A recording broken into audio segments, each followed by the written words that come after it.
जय जय रघुवीर समर्थ। गुरुर्ब्रह्मा गुरुर्विष्णू गुरुर्देवो महेश्वरा। श्री सद्गुरु साक्षात परब्रह्म तस्मै श्री सद्गुरुवे नमः। जय जय रघुवीर समर्थ। श्रीमद दासबोध दशक 19 शिकवण नाम समास 6 बुद्धिवाद निरूपण नाम। श्रीराम समर्थ। तर पहा, इथे आपल्याला 19व्या दशकामधला शिकवणीमधला 6वा समास आज आपण इथे श्रवण करणार आहोत। श्री समर्थांच्या कृपेने आज आपल्याला हा श्रवणाचा जो भाग मिळालेला आहे, तर त्यामध्ये 6वा जो समास आहे तो आहे बुद्धिवाद निरूपण नाम। म्हणजे आपल्या बुद्धीला जे पटेल, पण त्यामध्येच जो वाद उत्पन्न होतो। काही गोष्टी बुद्धीला पटतात, मनाला पटतात, बुद्धीला पटत नाहीत, बुद्धीला पटतात तर मनाला पटत नाहीत। असा जो काही आपल्या अंतरी वाद निर्माण झालेला असतो, तो वाद इथे समर्थांनी विशद करून दाखवलेला आहे आपल्याला या समासामध्ये। तर पाहूया पहिली चोवी। परमार्थी आणि विवेकी त्यांचे करणे माने लोकी, का जे विवर विवरो चुकी पडोची नेदी। म्हणजे पहा, इथे समर्थ काय म्हणतात, तर परमार्थी आणि विवेकी, परमार्थी जो आहे तो विवेकामध्ये उभा असतो आणि विवेकामध्ये परमार्थ करत असतो। म्हणजे जो विवेकी आहे तोच परमार्थी असा असतो, कारण विवेकामधून जे आपण करतो बोलतो तेच परमार्थामध्ये घडतं, असं समर्थांचं म्हणणं आहे। तर परमार्थी आणि विवेकी त्याचे करणे माने लोकी, कारण त्यांना ते सगळे जनतेला मान्य असतं, कारण ते दोघे परमार्थीही असतात आणि विवेकीही असते, असे दोन सद्गुण त्यांच्यामध्ये असतात। त्याच्यामुळे लोकांना, म्हणजे त्या आपल्या समाजाला किंवा आपल्या विषयांना ते मान्य करावं लागतं। का जे विवर विवरो चुकी पडोची नेदी। आणि ह्याच्यामध्येही जे काही पटत नाहीये ते पटवण्यासाठी इथे समर्थ आपल्याला आलेले आहेत। समर्थ आपल्याला इथे दाखवून देत आहेत की परमार्थ आणि विवेकाची सांगड जर आपण व्यवस्थित केली तर आपण लोकांचं मन जिंकण्यात किती मन आपण जिंकू शकतो, इथे क्षमता समर्थाने आपल्याला दर्शवलेली आहे। पुढे बघूया। जो जो संदेह वाटे जना, तो कदापि करीना, आदि अंत अनुमाना आणून सोडी। म्हणजे काय म्हणतात समर्थ, जो जो संदेह म्हणजे शंका, तर जी आपल्या मनाकडे शंका येत असते किंवा आपल्या अंतरी जी काही शंका उभी राहिलेली असते, ती आपण कशामधून सोडवायची, तर विवेकाने सोडवायची। विवेकामधून त्या शंकेचं आपण निरसन करायचं। त्याचा जो काही आपल्याला अनुभव येईल तो अनुभव महत्त्वाचा आहे। तर जी काही आपली शंका, कुशंका, आशंका जी काही असेल ती त्या विवेकामधून जर आपण घेतली तर त्या विवेकामधून आपण बाहेर पडू शकतो, त्यामधून आपल्याला मार्ग निघू शकतो, असं समर्थ म्हणतात।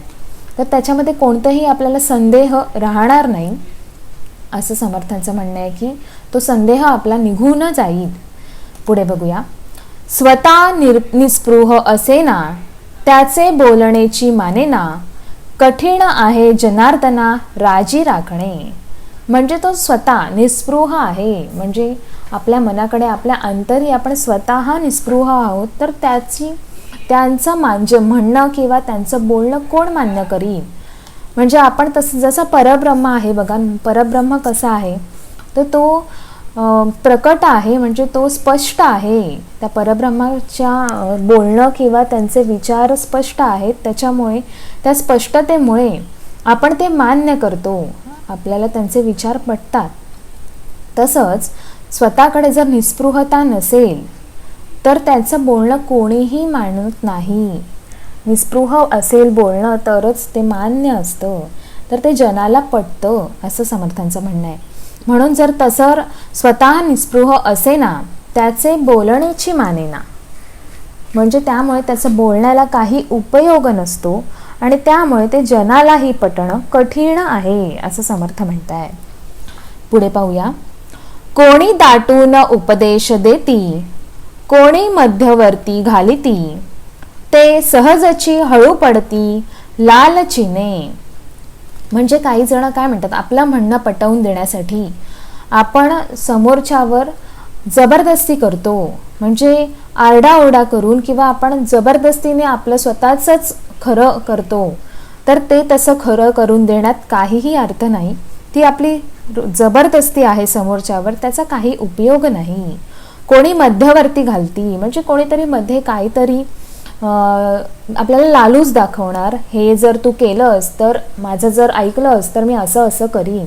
हे जे काही आहे ते लालची स्वभाव आहे आणि त्या लालचामुळे जर समोरचं आपलं म्हणणं करत असेल तर त्यालाही काही अर्थ नाहीये. म्हणजे आपल्या बोलण्यालाही काही अर्थ नाहीये. जबरदस्तीने एखाद्याकडून आपली गोष्ट करून घेण्याला काही अर्थ नाहीये. त्याने मनापासून केली तर त्याचा उपयोग आहे असं समर्थ म्हणतात. म्हणून आपण दुसऱ्याच्यावर आपल्या करण्याची जबरदस्ती करू शकत नाही.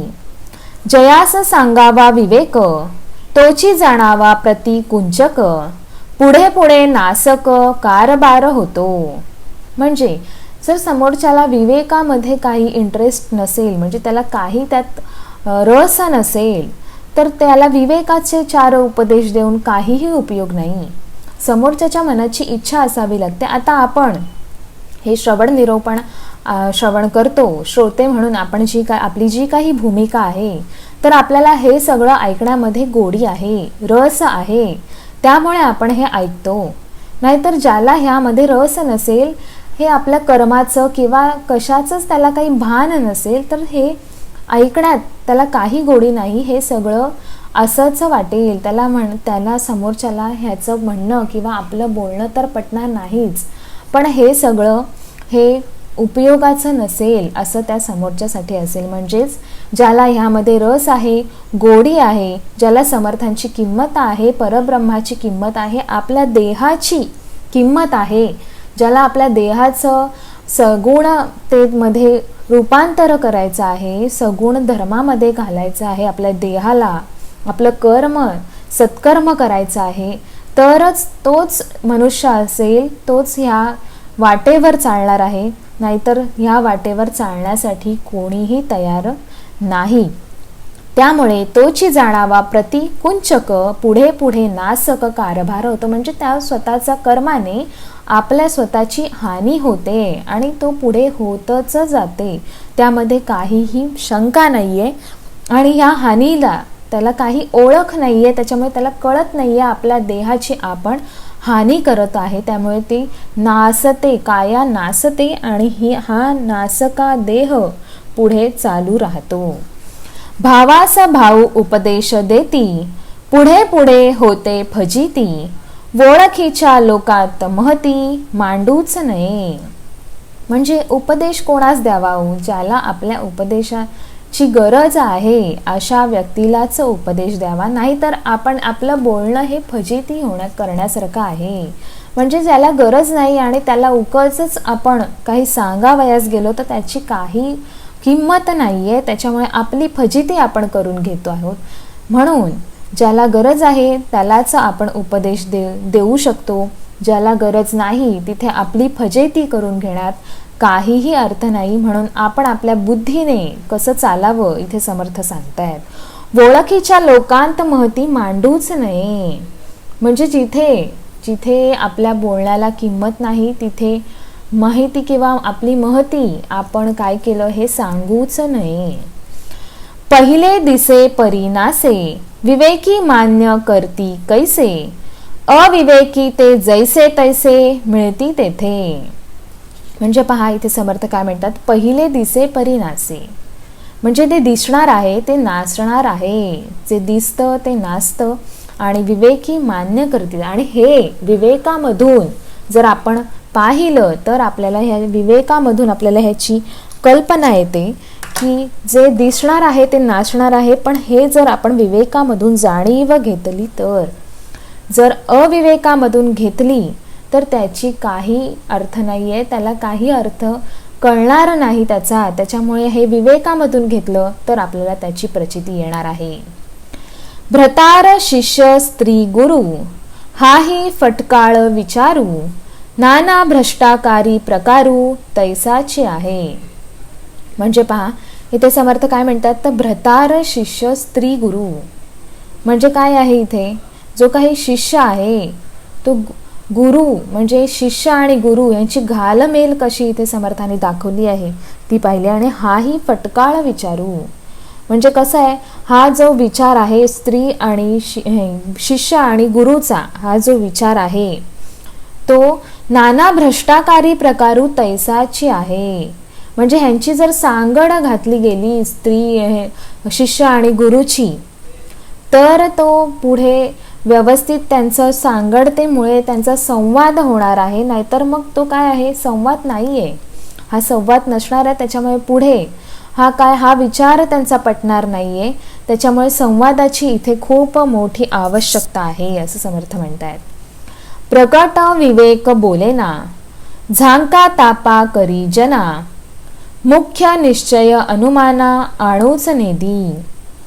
प्रकट विवेक बोलेना म्हणजे जर विवेक असेल तर आपण तिथे बोलताना चालताना विचार करतो. प्रकटपणे उघडपणे काहीही बोलत नाही, कारण आपल्यामध्ये विवेक आहे. आपण परिस्थितीची जाणीव घेतो आणि मग विवेकातून बोलतो.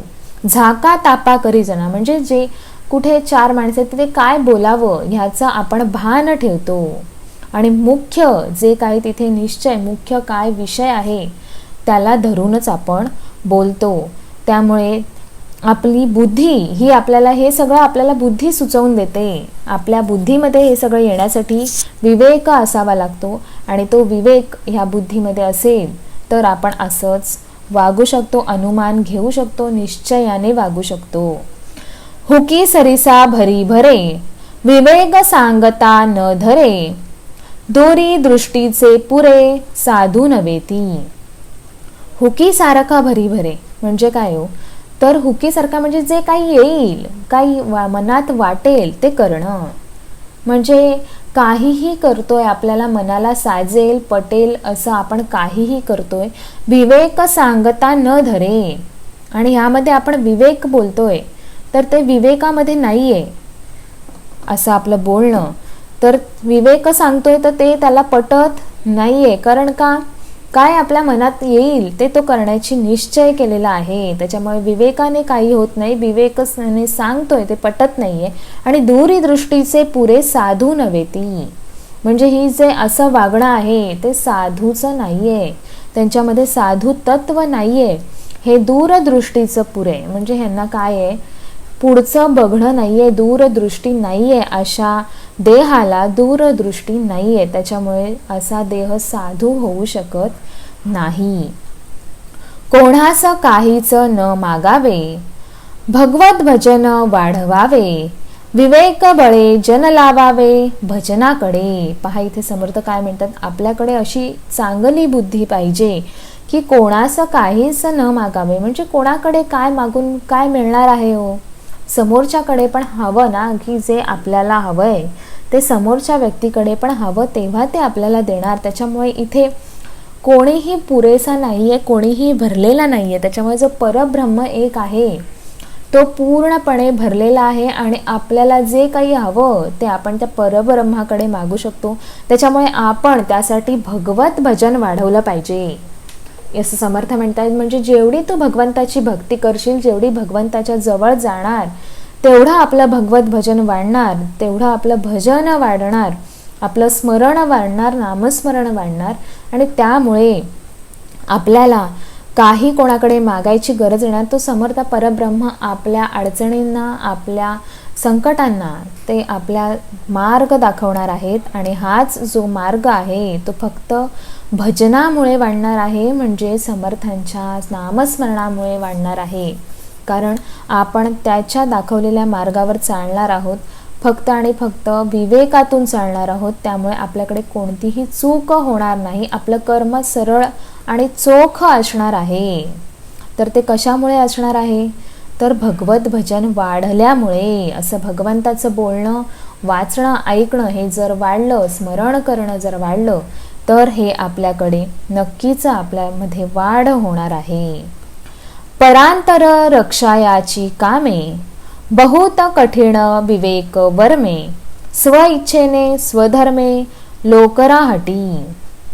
म्हणजे इथे समर्थ काय म्हणतात, परांतर रक्षयाची कामे, म्हणजे जे परांना अंतर, म्हणजे आपल्यामध्ये जे काही पर आहेत, म्हणजे दुसरे आहेत, जे काही वाईट आहेत, त्यांना अंतर दिलं, म्हणजे अवगुणांना अंतर दिलं, तर फक्त आणि फक्त गुण आपल्यामध्ये उरणार आहे. ते अवगुणांना आपण अंतर दिलं पाहिजे. त्यामुळे गुणांचं रक्षण होणार आणि विवेक वर्म इथे वाढणार आहे. स्वइच्छेने केलं पाहिजे हे सगळं आणि स्वधर्मातून केलं पाहिजे, अशी ही लोक रहाटी जर अशी चालू राहिली तर हा नक्कीच बुद्धिवाद संपेल. आपण तूरक गुरु केला, शिष्य चांभार मिळविला, नीच यातीने नासला समुदाव. आपण तूरक गुरु म्हणजे कसं, तर यवन म्हणून आपण गुरु केलेले आहेत आणि शिष्य कोण केले तर चांभार असं शिष्य केले. हे कोणत्या जातीचं नाहीये, तर हे एक इथे दाखवलेलं उदाहरण आहे. तर आपण यवनांना गुरु मानलं आणि शिष्य जर आपण मिळवले तर नीच यातीने नासला समुदाव, म्हणजे असं काही नाहीये. तर इथे धर्म असा कुठला दाखवला नाहीये. ह्याच्यामध्ये काय होणार हो, जर यवन येतील आणि त्यांनाच आपण गुरु केलं तर काय उपयोग आहे हो. हे यवन जे आहेत ते आपल्याला सद्गुणांकडे नेणार आहेत का, तर नाही. त्याच्यामुळे आपण काय होणार आहोत, नासणार आहोत. त्याच्यामुळे आपण कोणाला गुरु करावं तेही आपल्याला कळलं पाहिजे, सद्गुणाकडे गेलं पाहिजे आणि तरच आपलं सत्कर्म, आपला हा देह आहे तो देहाचं आपलं सार्थक होणार आहे. ब्राह्मण मंडळ्या मिळवाव्या, भक्त मंडळ्या मानाव्या, संत मंडळ्या शोधाव्या भूमंडळी. इथे समर्थ काय म्हणतात, इथे समर्थ सांगतायत की आपण काय केलं पाहिजे. ब्राह्मण मंडळ्या मिळाव्या म्हणजे आपण कुठे मेळ घातला पाहिजे, अशा ठिकाणी मेळ घातला पाहिजे तिथे सद्गुण आहेत, त्या ठिकाणी मेळ घातला पाहिजे.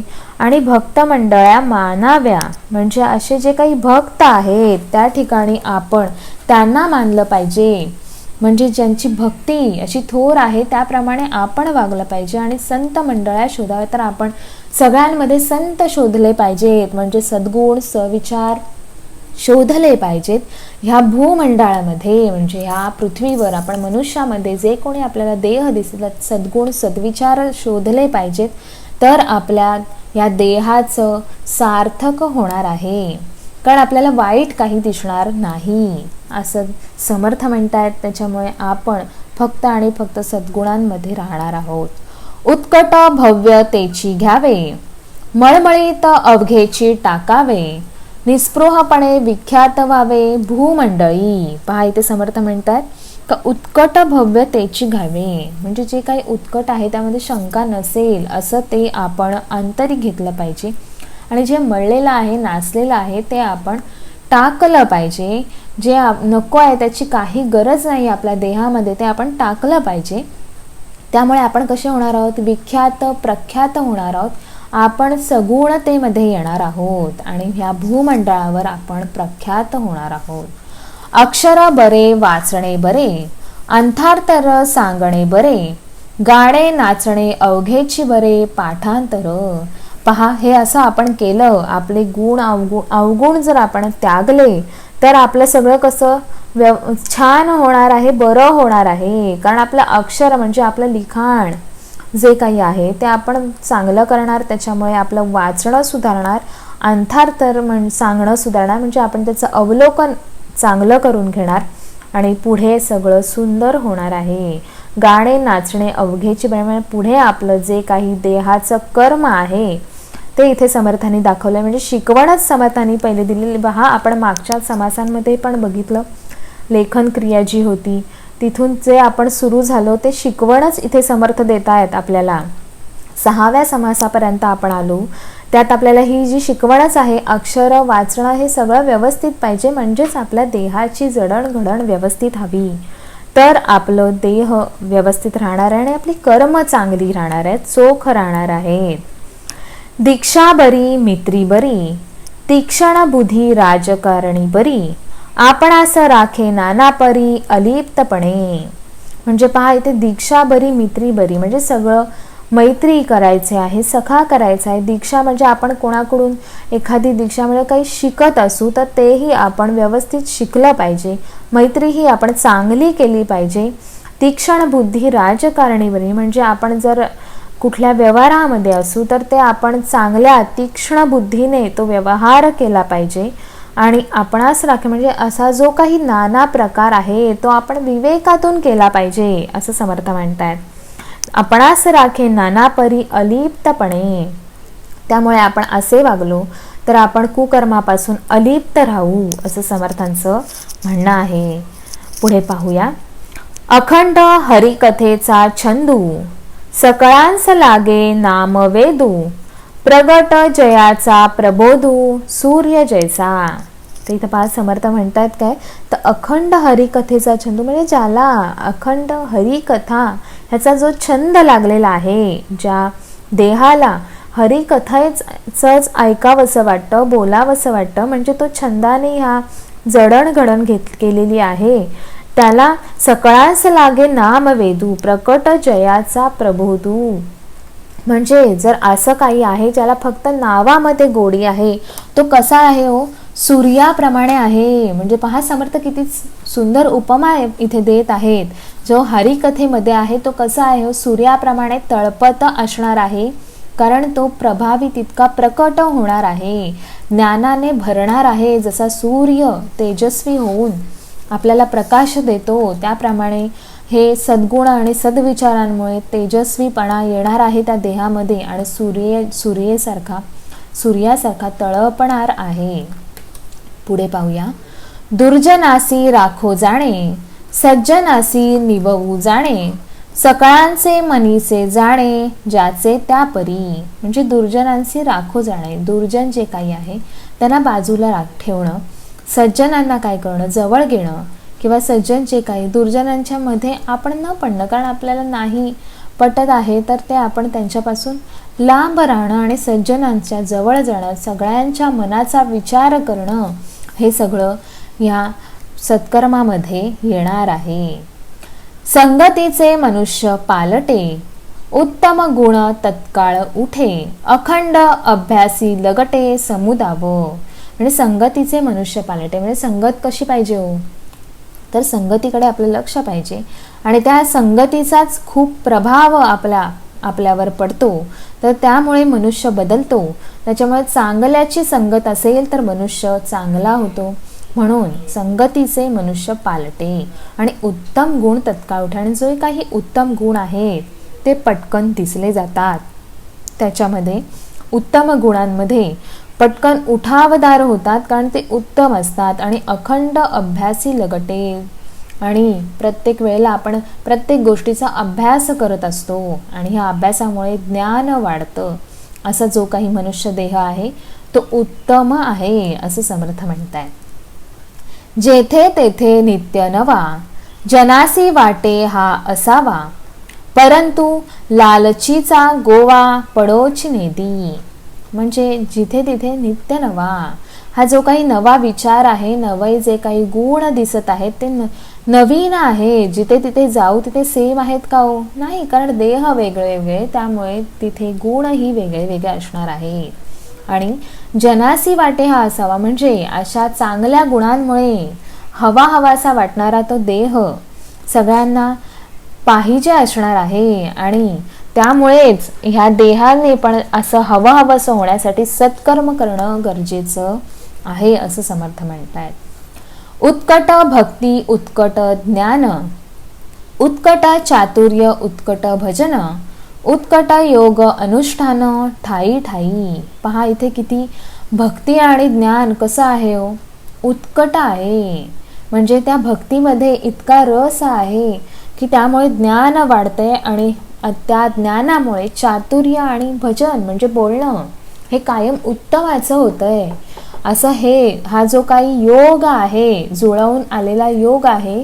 कारण अंतरी फक्त उत्कटता कसली आहे, तर त्या समर्थ वाणीची उत्कटता आहे, चांगल्या गुणांची उत्कटता आहे. त्यामुळे हे जे काही अनुष्ठान आहे ते सगळ्या ठिकाणी म्हणजे ठायी ठायी दिसेल. जर समर्थ म्हणताय, जर ह्या शिकवणीमध्ये तुम्ही उभे असणार, ह्या शिकवणीमध्ये जर असणार समर्थांच्या, तर भक्ती आणि ज्ञानातून चातुर्य येणार आणि भजनही उत्तमाचं होणार असं समर्थ म्हणतायत. पुढे पाहूया. उत्कट निस्पृहता धरिली, त्याची कीर्ती दिगांती फावली. उत्कट भक्तीने निवाली जनमंडळी. म्हणजे पहा, इथे समर्थ म्हणतात की उत्कट निस्पृहता धरली आणि हे सगळं निस्पृहतेने केलं तर त्यांची काय होणार हो? कीर्ती होणार ना. आता पहा, इथे इतके संत होऊन गेले, ज्ञानेश्वर, तुकाराम माऊली, हे जे काही संत होऊन संत नामदेव, हे जे काही संत होऊन गेले, त्या संतांची कीर्ती का झाली हो? कारण त्यांच्याकडे निस्पृहता होती. ते कसे होते? तर ते भक्ती आणि ज्ञानाने भरलेले होते. त्यामुळे त्यांनी फक्त आणि फक्त पांडुरंगाची भक्ती केली आणि त्या भजनामधून ते काय झाले हो? कीर्तिवंत झाले. कारण त्यांना फक्त तेच दिसत होते. एवढी त्यांची भक्ती ही सरळ होती, सोपी होती आणि ते लीन होते त्या भक्तीमध्ये, बुडालेले होते. त्यामुळे त्यांची कीर्ती ही सगळीकडे पसरलेली आहे. आजही आपण त्यांच्या कीर्तीचं नाव घेतो आणि आजही आपण त्यांचे उदाहरण घेतो की भक्त कसे असावे. त्यामुळे ती मंडळी संत होऊन गेली आणि ह्या उत्कट भक्तीमुळे ती कशी झाली? ती जनमंडळी कशी झाली? संत झाली. अशा ह्या भक्तीमुळे आपल्याला संतती प्राप्त होते. संतपणा येतो. म्हणजे काय हो? शांत होतं मन पूर्ण शांत होतं. कोणतेही विचार मनाकडे राहत नाहीत, फक्त सगुणतेकडे मन राहतं असं समर्थ म्हणतात. म्हणून त्यांची कीर्ती सगळीकडे गेलेली आहे. काही एक उत्कटे विण, कीर्ती कदापि नवे जाण. उगेच वणवण हिंडोन काय होते. म्हणजे पहा, जर आपल्याला काही एखाद्या चुकीच्या गोष्टीची उत्कटता असेल तर त्याची कीर्ती होत नाही आणि नुसतं आपण इकडे तिकडे शोधत असतो, परमेश्वराला शोधत असतो का? तर परमेश्वर कुठे? आपल्या अंतरीच आहे, पण आपल्याला त्याची ओळख नसल्यामुळे आपण सगळीकडे वणवण हिंडत असतो. आपण पहिल्या आपल्या अंतरीच्या परमेश्वराला ओळखलं पाहिजे आणि त्यावरच आपण त्याचं नामस्मरण तेव्हाच केलं पाहिजे. अंतरीच्या परब्रह्माला ओळखून आपण नामस्मरण सुरू केलं पाहिजे आणि त्याच्यावर विश्वास ठेवून आपलं कार्य केलं तर आपल्याला वणवण हिंडण्याची गरज होत नाही असं समर्थ म्हणतात. कारण तो अंतरीचा आहे, परब्रह्म एकच आहे. तो सगळ्या जनसृष्टीला, जगाला चालवत आहे आणि तो परब्रह्म फक्त आणि फक्त स्मरणातून आपल्याला मिळणार आहे, बाकी कशातूनही मिळणार नाही. खूप आपण पूजा तपश्चर्या केली तरी पण ते पावणार नाहीत. आपण जर स्मरण करत असू मनापासून आणि त्याची भक्ती मनापासून करत असू तर आपल्याला तो पावणार आहे आणि तो परब्रह्म आपल्याला जो दिशा दाखवत आहे त्याप्रमाणे आपण चालायचा आहे असं समर्थ आपल्याला म्हणतायत. नाही देहाचा भरवसा, केव्हा सरेल वैसा. प्रसंग पडेल कैसा, कोण जाणे. हे समर्थाने शाश्वताचा इथे दाखवून दिलं आहे की देहाचा भरोसा नाही, म्हणजे हा देह नासका आहे. हे तर आपल्याला समर्थांनी पहिलेच ओळख केलेली आहे का ह्या देहाची काहीही आपल्याला गॅरंटी नाही आहे. हा देह आज आहे आणि उद्या नाही, अशी परिस्थिती या देहाची आहे. कारण तो नाशिवंतच आहे. ही माया आहे, ती नाशिवंत आहे.